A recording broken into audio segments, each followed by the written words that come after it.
পূর্ব Timur ম্যাচের আগে লাওসে বড় সুখবর পেয়েছে অনূর্ধ্ব ২০ নারী ফুটবল দল। ফিফা র্যাঙ্কিংয়ে বড় লাভ দিয়েছে বাংলাদেশ জাতীয় নারী ফুটবল দল। মিয়ানমারে এশিয়ান কাপ বাছাইয়ে ৩ ম্যাচের জয়ে ২৪ ধাপ এগিয়েছে আফিদারা। ফিফার কাছ থেকে এমন অর্জনের খবরে লাওসেও খুশির বন্যা বয়ে গেছে ছোটদের মাঝে। পূর্ব তিমুরের বিপক্ষে দ্বিতীয় ম্যাচে গর্জে ওঠার অপেক্ষায় আফিদারা।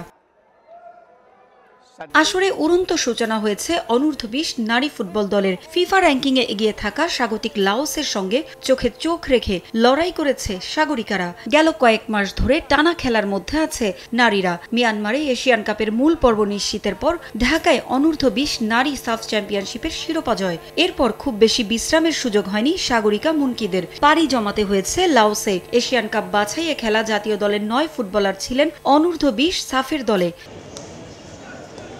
শিরোপাজয়ী দলটাকে এবার লাওসে নিয়ে এসেছেন পিটার বাটলার। অনূর্ধ্ব ২০ সাফে বাংলাদেশকে শিরোপা উপহার দেওয়ার ম্যাচে একাই ৪ গোল করেছিলেন ফরোয়ার্ড সাগরিকা। অনূর্ধ্ব ২০ এশিয়ান কাপের বাছাইয়েও ধারাবাহিক আক্রমণ ভাগের এই ফুটবলার লাওস ম্যাচে করেছেন জোড়া গোল। মিডফিল্ডার মুনকিও দিয়েছেন কোচের আস্থার প্রতিদান। পূর্ব তিমুরের বিপক্ষে ম্যাচের আগে অনুশীলনে সিরিয়াস বাটলার। এই ম্যাচেও গোল পোস্টে কোচের পছন্দের তালিকায় শীর্ষে স্বপ্নারানী মণ্ডল। আক্রমণে সাগরিকার সঙ্গী হতে পারেন নবীরন, কৃষ্ণা ও পূজা দাস।